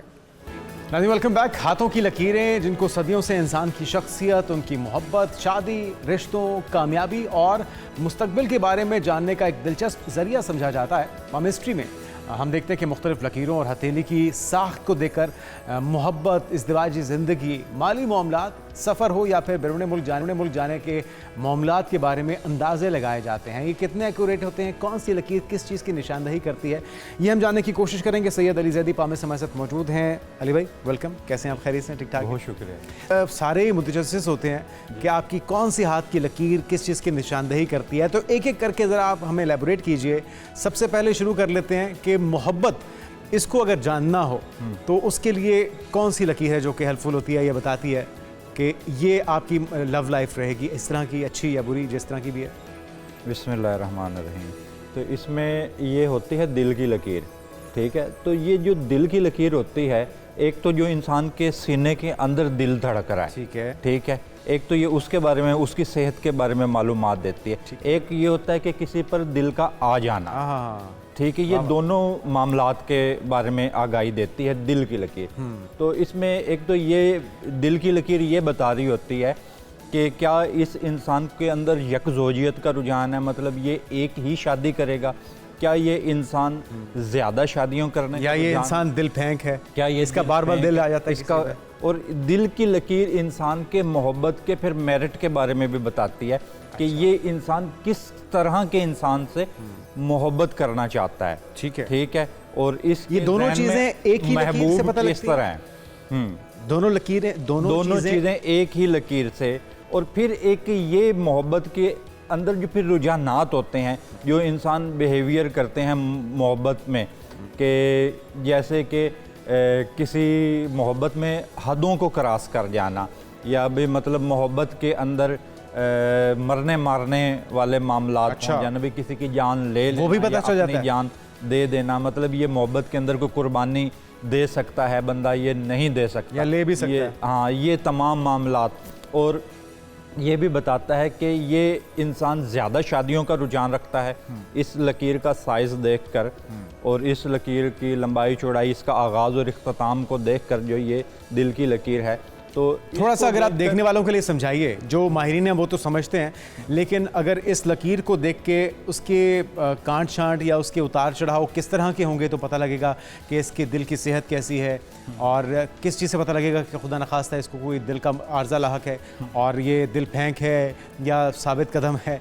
किन चीज़ों से पता लगता है, किस तरह की बनावट से, क्या अमूमन अगर जो ये दिल की लकीर है, ये आपको यहाँ पर नज़र आ रही है, अगर ये मजबूत है, स्मूथ है और इसके ऊपर जंजीर नहीं बनी हुई, क्रॉस नहीं है, तो ये दिल की अच्छी सेहत के बारे में बताती है।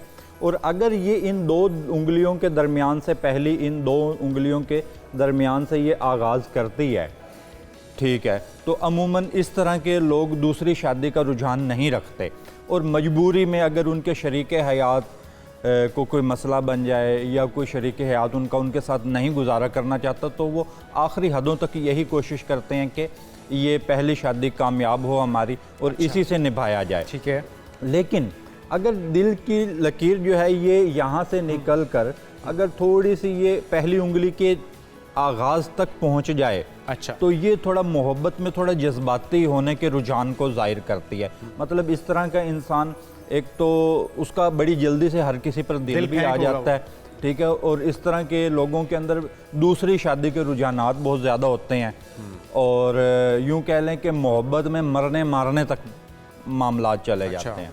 और अगर ये दिल की लकीर है पूरे हाथ के ऊपर ऐसे फैल जाए, मतलब बहुत ज़्यादा लंबी हो जाए, तो फिर ये जो मोहब्बत में शिद्दत के जो रुझानात हैं वो इंतहाई शदीद हो जाते हैं। मतलब मोहब्बत एक ना मर्ज़ की सूरत अख्तियार कर जाती है। अच्छा, मतलब अगर महबूब ना मिले तो किसी की जान ले भी जा सकती है और किसी की जान, अपनी जान दी भी जा सकती है, और इसमें महबूब को रुसवा भी किया जा सकता है। लेकिन अमूमन जिनकी यहाँ से इन दो उंगलियों के दरमियान के अंदर से जिनकी शुरू होती है या इसके नीचे रहती है पहली दो उंगलियों के दरमियान से, यहाँ से, तो अमूमन ऐसी दिल की लकीर वाले एक अच्छे हमसफ़र साबित। ज़बरदस्त। तो ये आपने बड़े अच्छे तरीके से बता दिया कि दिल के मामलात में कौन सी लकीर मददगार होती है, मौमन होती है, और उसकी किस तरह की बनावट से क्या इंडिकेशन होती है। अब ज़रा दूसरा जो अहम मामला जिसके बारे में लोग जानना चाहते हैं वो रिस्क का मामला। पैसा कितना आएगा, कहाँ से आएगा, कब आएगा, खुशहाली कितनी होगी, उसको कौन सी लकीर इंडिकेट करती है।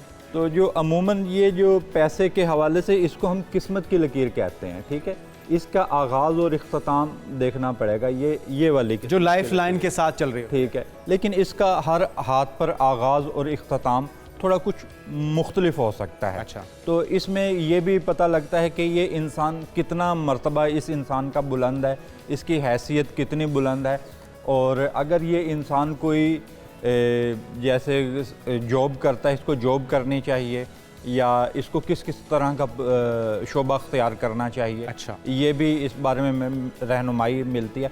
और इस बारे में ये लकीर ये भी बताती है कि क्या इस इंसान को बैरून मुल्क जाना फ़ायदा मंद रहेगा या यहीं पर रहना। और यही लकीर ये भी बताती है कि क्या ये इंसान बादशाह भी बन सकता है। अच्छा, क्या ये इंसान बादशाह भी बन सकता है, या इसकी जॉब रहती है तो क्या कभी आती है और कभी नहीं रहती। अगर कारोबार है तो ये कारोबार में कितनी बुलंदी हासिल कर सकता है। क्या ये किस्मत की लकीर से बहुत सी, क्योंकि किस्मत की लकीर से कामयाबी का भी ताल्लुक है, ठीक है, तो इसमें यह भी पता लगता है कि क्या कारोबार में कामयाबी है, और ये भी पता लग जाता है कि इसके सोर्स ऑफ इनकम कितने हो सकते हैं। 2 सोर्स ऑफ इनकम हो सकते हैं या 2 से ज़्यादा हो सकते हैं। और ये किस्मत की ये भी बताती है कि ये शादियां भी 2 या 2 से ज़्यादा हो सकती हैं या नहीं हो सकती। और इसके अलावा किस्मत की लकीर चंद मज़ीद चीज़ों के बारे में भी आगाही देती है, जैसा कि ये बताती है कि क्या मोहब्बत में कामयाबी है या नहीं है, क्योंकि इसका ताल्लुक़ है कामयाबी से किस्मत की लकीर का। और दूसरा ये लकीर ये भी बताती है कि क्या जो शादी है वो कामयाब है या नहीं है, और शादी का इख्तिताम किस तरीके से होगा। अगर नाकाम है तो शादी का इख्तिताम किस तरीके से होगा, ठीक है, क्योंकि इसका कामयाबी और नाकामी के साथ बड़ा गहरा ताल्लुक है। अच्छा, और ये लकीर ये भी बताती है कि क्या ये इंसान बादशाह बनेगा, ठीक है। अच्छा, शादी के बाद अब ये बताइएगा कि औलाद, कितने बच्चे होंगे, क्या उसमें बेटे बेटियां, क्या इस चीज़ का भी पता लग सकता है? बिल्कुल, ये औलाद के हवाले से दो चीज़ें देखी जा सकती हैं। एक तो ये कि ज़िंदगी की लकीर से ये अमूमन ये जैसे जो गोल अंगूठे के गिर्द जो दायरा बना रही है ये लकीर, तो ये लकीर ज़िंदगी की लकीर है। ठीक है, तो इसमें ये लकीर कसीर औलादी के हवाले से भी बताती है कि क्या इस इंसान की औलाद ज़्यादा है या इस इंसान की औलाद कम है या लेट औलाद होने के चांसेस हैं। अच्छा, ठीक है, अगर मतलब मेल और फीमेल में अगर जिस्मानी औलाद के हवाले से कोई मर्ज़ है तो वो किस तरह का मर्ज़ है। अच्छा, इसमें इस ज़िंदगी की लकीर में औलाद का पता कैसे चलता है? वो कौन सी निशानदेही उसकी? इसके साइज़ के हवाले से। अपने हाथ में ज़रा बताइएगा, देखें। ये इसके साइज़ के हवाले से आपको पता लग जाए। अगर ये मजबूत लकीर है ज़िंदगी की, ठीक है, और इसका बड़ा दायरा है और ये वाला उभार, इसको हम वीनस का उभार कहते हैं, यानी कि ज़ोहरा का उभार, अगर ये उभार भी नुमायाँ है और ज़िंदगी की लकीर भी बड़ा दायरा बनाती है तो मर्द और ख़वातीन को दोनों को ज़्यादा औलाद होने के चांसेस। उसमें तादाद बेटा बेटी का पता नहीं? बेटा बेटी का वो अमूमन जो यहाँ पर ये शादी की लकीर है, ठीक है, तो इस शादी की लकीर के ऊपर अमूमन चंद लकीरें होती हैं। जो बारीक लकीरें होती हैं वो बेटी की होती हैं और बेटों की थोड़ी मजबूत, लेकिन इस लकीर के नीचे भी कुछ लकीरें होती हैं जो कि चंद पामिस्ट हज़रात यहाँ से भी देखकर पता लगाते हैं कि इस इंसान की कितनी औलाद होगी, इस तरह से। और लेकिन जो ज़िंदगी की लकीर है ये बड़ी एक दिलचस्प लकीर है, क्योंकि ये तो आपने जस्ट एक औलाद के हवाले से सवाल किया। और क्या क्या पता लगता है? ये ज़िंदगी की लकीर इंसान की सेहत के बारे में बड़ी अच्छी मालूमात देती है कि, और दूसरा ये बताती है कि इस इंसान को ज़िंदगी में कब मुश्किलात पेश आ सकते हैं या इसकी ज़िंदगी में कुछ स्ट्रगलिंग पीरियड, स्ट्रगलिंग दौर कौन सा हो सकता है, किस उम्र में जाकर इसको मसाइल आ सकते हैं, या ज़िंदगी में इसके ख़तरात हैं तो किस किस्म के हैं, क्या इसकी जान को ख़तरा है या नहीं है। और इस लकीर का लंबे होना या इसका बड़ा दायरा बनाना ये चंद मखसूस मतलब रखते हैं। अगर आपके पास 1 मिनट है तो मैं आपके साथ एक वाक़या शेयर करना चाहता हूँ, क्योंकि बहुत सारे अफराद की ना कुछ की मुख्तसर भी होती हैं या हाथ पर लकीरें। तो एक नौजवान लड़के ने मुझसे रीडिंग करवाई, एक नौजवान लड़के ने मुझसे रीडिंग करवाई, ये उसकी ये जो लाइफ लाइन थी वो कुछ शॉर्ट थी। वो बेचारा एक वहम में मुब्तला हो गया कि खुदा न खास्ता के उसकी ज़िंदगी छोटी है, और उस बेचारे ने खाना पीना छोड़ दिया। बिल्कुल एक 22 साल का यंग नौजवान था और बहुत तालीम याफ्ता, अच्छा कमाने वाला, तो वो उसका बेचारा वो खाना पीना छोड़ दिया और अकलौता वालदैन का, और बीमार हो गया बेचारा। उसको ये लगा कि मेरी तो अब डेथ हो जानी, मेरी तो ये लाइफ लाइन शॉर्ट है। लेकिन अक्सर ऐसा अमूमन नहीं होता। लाइफ लाइन अगर शॉर्ट हो तो इसके मुख्तलिफ मतलब होते हैं। तो फिर मैंने उसको रहनुमाई दी और फिर उसके वालदैन ने भी मेरा शुक्रिया अदा किया कि हमारे बच्चे को आपने, फिर उसने जब मैंने उसके साथ 2 सेशन किए फिर उसके बाद उसने खाना पीना शुरू कर दिया। वो कहता है कि मेरी भूख ही ख़त्म हो गई थी, मुझे ऐसे लगा कि मैंने तो मर जाना है, क्योंकि ये गहरा और वसी है।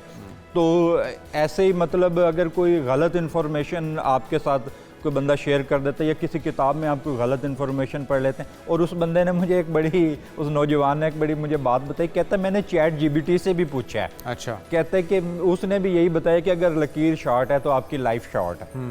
तो मतलब वो एक बड़े वहम में उसको यूं मौत के मुंह से वापस वो आया है। अच्छा, बैरून मुल्क सफ़र के लिए? बैरून मुल्क सफ़र के हवाले से भी यही ज़िंदगी की लकीर आपको रहनुमाई देती है कि क्या आपके हाथ में फ़ॉरेन करेंसी, ये जो ही जिसके बारे में हम आगाही दे रहे हैं, जो ये अंगूठे के साथ गोल सर्कल बनाती है, यही लकीर बताती है कि क्या आपके हाथ में फ़ॉरेन करेंसी है या नहीं है, आप सिटीज़न किसी दूसरे मुल्क के बन सकते हैं या नहीं बन सकते। और ये बताती है कि क्या अगर आप किसी दूसरे मुल्क में जाएं तो कितना टाइम आप गुजार सकते हैं, वहाँ कोई जॉब कर सकते हैं, बिज़नेस कर सकते हैं, स्टडी कर सकते हैं, वहाँ पर क्या आप एक्टिविटी कर सकते हैं और कितनी आपकी ट्रैवलिंग है, और अगर आप वहाँ जाते हैं तो क्या आप हमेशा मुस्तकिल किसी दूसरे मुल्क के ही हो रह जाएंगे या इन दी एंड आपको वापस अपनी सरजमीन पर आना पड़ेगा। तो जॉब या बिज़नेस दोनों में से क्या सूटेबल है, इसका कैसे पता लगेगा? जॉब या बिज़नेस के हवाले से ये आपको लक लाइन ही बताती है, ठीक है। ये जो यहाँ से जा रही है, अमूमन इसका रूट यहाँ से ये कलाई से शुरू होकर यहाँ तक जाती है, ठीक है। तो इसको हम कहते हैं लक लाइन, जिसके बारे में अभी तो यही बताती है कि अगर ये मून के अमाउंट से शुरू हो रही है तो भी बताती है कि आपको पार्टनरशिप में बिज़नेस करना चाहिए, ये वाली लकीर, ठीक है, या आपको बिज़नेस करना चाहिए या आप ख़ानदानी पेशे अख्तियार करेंगे। ये लक लाइन ही बताती है कि आपको कितनी कामयाबी है, बिज़नेस करेंगे तो उसमें कामयाबी है या जॉब करेंगे तो उसमें कामयाबी है। लेकिन इसके साथ जो सबसे अहम लकीर होती है वो ये जो हाथ पर आर पार फैली है, इसको हम ब्रेन लाइन कहते हैं। अच्छा, ठीक है, तो ब्रेन लाइन एक बड़ी सबसे अहम लकीर हाथों के ऊपर यही होती है, ब्रेन लाइन।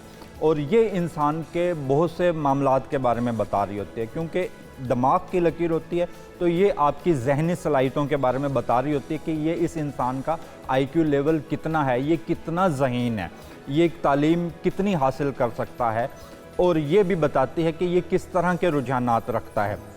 और ये बताती है, जो ब्रेन लाइन ये बताती है कि ये किस किस्म के शोबे अख्तियार करे, जिसमें कोई इंजीनियरिंग करे, कोई ई कॉमर्स कर ले, या इलेक्ट्रॉनिक्स के शोबाजात हैं या IT के शोबाजात हैं, किस तरह के तालीम ये हासिल करे और किस तरह की इसको शोबे में कामयाबी मिलेगी। दूसरा ये रुझानात के बारे में बताती है, क्या ये पॉलिटिक्स में कामयाब होगा या नहीं होगा।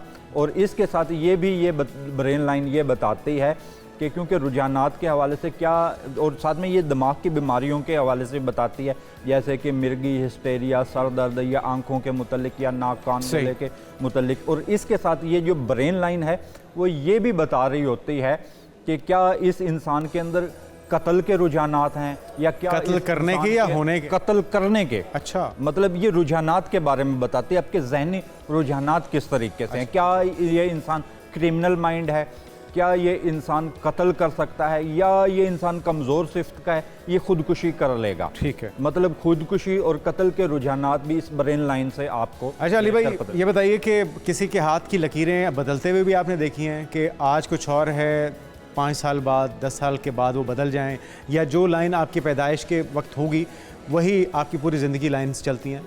ये बड़ा एक दिलचस्प मौजू है कि लकीरें किस तरह बदलती हैं या कब कब बदल सकती हैं। ठीक है, अमूमन ऐसा तो नहीं होता कि मतलब आज आपने हाथ दिखाया और हफ्ते बाद आप आएँ और कहें कि जी मेरे फिर वो हाथ से खुद तराशनी पड़ेगी आपको। ठीक है, तो लेकिन अमूमन जो जिन बच्चों की लकीरें जो हैं वो तेज़ी से बदल रही होती हैं। बच्चों की लकीरें, क्योंकि बच्चों के रुझानात, जैसे जैसे बच्चे जो 12 साल से 15 साल तक की उम्र में बच्चे जा रहे होते हैं, उनकी लकीरें बड़ी तेज़ी से बदलती हैं। लेकिन मैंने बहुत से लोगों की लकीरें, जैसे बहुत से लोगों को मैंने ज़वाल पजीर देखा है, मतलब उनके माली हालात अच्छे नहीं थे या अज़वाजी ज़िंदगी में कोई क्राइसिस चल रहे थे। ठीक है, तो अमूमन इसका टाइम होता है तकरीबन 60-70 दिन। इसके दौरान ये कुछ माइनर सी चेंज होती हैं, लेकिन ये 6 माह में बहुत चेंज हो जाती हैं, फिर सालों में जाकर कहीं ना कहीं ये तब्दील होती हैं, और इसी से इंसान की किस्मत का पता। लास्ट सवाल ये है कि क्या आपके हाथों की लकीरें बदलने से आपकी ज़िंदगी में चेंजेस आती हैं, या आपकी ज़िंदगी में आने वाली चेंजेस से हाथों की लकीरें बदलती हैं? देखिए, इसमें दोनों ही चीज़ें हैं। ठीक है, एक तो ये कि इंसान के जो रुझानात है वो किस तरह के रुझानात रखता है। ठीक है, तरक्की पसंद है या वो फालतू वक्त ज़ाया करेगा। ठीक है, एक तो वो हाथों पर रुझानात इंसान के देख कर कि ये किस तरीके से ज़िंदगी अपनी गुजारेगा, तो उस तरीके से उसकी लाइफ बदल जाती है। मैंने ऐसी चीज़ें देखी हैं, क्योंकि कई लोगों की ब्रेन लाइन बड़ी आला थी, तो वो अपनी जहनी सलाहियतों का इस्तेमाल करके दुनिया में उन्होंने बड़ा नाम मकाम बनाया है।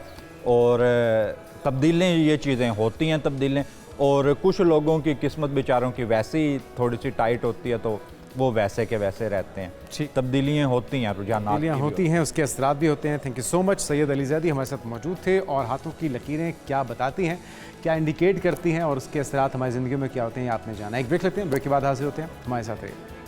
नाज़रीन, वेलकम बैक। रावलपिंडी के इलाके लाल कुर्ती में पेश आने वाला अलमनाक वाक़या, जहाँ पे 45 साल खातून हिना जावेद के कत्ल के केस की पोस्टमार्टम रिपोर्ट अब सामने आ गई है, जिस पर हम कुछ देर पहले अपडेट भी कर रहे थे आपको। और इसके मुताबिक मकतूला का पोस्टमार्टम मौत के 12 घंटे के बाद डॉक्टर मारिया खालिद ने किया, और मकतूला की गर्दन की हड्डी इसमें टूटी हुई बताई गई है। पसलियों और कूल्हे की हड्डी भी, इस पर भी ज़ख्मों के निशान मौजूद थे। पोस्टमार्टम रिपोर्ट के मुताबिक हिना जावेद को बताया गया है कि दिल के गिर्द मौजूद झिली खून से भरी हुई बताई गई है, और भी बहुत चौंका देने वाले हक़ाइक़ हैं। उनकी कज़न जो कि सबा मलिक हैं हमारे साथ मौजूद हैं और हमारे नुमाइंदे चौधरी सज्जाद भी मौजूद हैं जो कि मुसलसल रिपोर्ट कर रहे हैं, इस केस में होने वाली पेश कर रहे हैं। पहले आपसे बात करेंगे सबा मलिक साहब, आपको वेलकम कहेंगे पाकिस्तान मॉर्निंग में। जो हम तक रिपोर्ट पहुंची कि आखिरी जो राब्ता था वो आपसे ही था, हिना जावेद का, जो बता रही थी कि उनके ऊपर किस तरह से तशद्दुद होता है। तो क्या अपने पेरेंट्स को, बाकी घर वालों को उन्होंने कुछ नहीं बताया कि उन्हें किस अजियत से गुजरना पड़ रहा है? कुछ हक़ाइक़ हमारे नाज़रीन तक पहुँचाइएगा। जी अस्सलाम वालेकुम। पहले ऊपर से मैंने आपको बताने में इंग्लिश में ज़्यादा बोलूँगी बट जी ज़रूर। नहीं, किसी को नहीं बताया। She hadn't told anyone, extremely close से अपने फैमिली के साथ, particularly भाई और बहन के साथ, और किसी को कुछ भी नहीं बताया।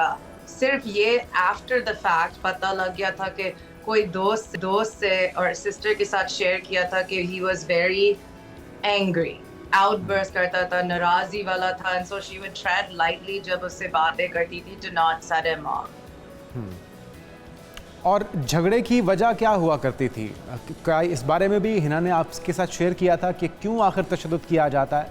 क्योंकि एक ट्रैक रिकॉर्ड जो मिलता है इस शख्स का, वो जहाँ पर पढ़ाते हैं उनके तलबा या बच्चियाँ, वो भी उनसे नाखुश थी, उनकी जो साबिका बीवी थी उनके ऊपर भी तशद्दुद के वाक़यात रिपोर्ट होते रहे। तो जो हिना के साथ झगड़ा रहता था उसके पीछे वजूहात क्या थी? I cannot answer that question.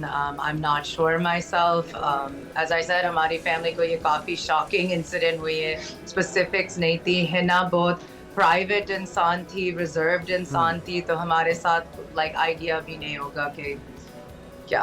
As investigation is also ongoing, हो सकता है वहाँ से कोई आइडिया निकला है, but unfortunately we don't know. ठीक है सबा साहब, मैं दोबारा आपसे बात करूंगा, आपसे भी कुछ सवाल पूछने। हमारे नुमाइंदे चौधरी सज्जाद भी मौजूद हैं। चौधरी सज्जाद, आप बताइए कि पोस्टमार्टम रिपोर्ट में जो इंकशाफात सामने आए हैं ये कितने मददगार होंगे हिना को इंसाफ दिलाने में?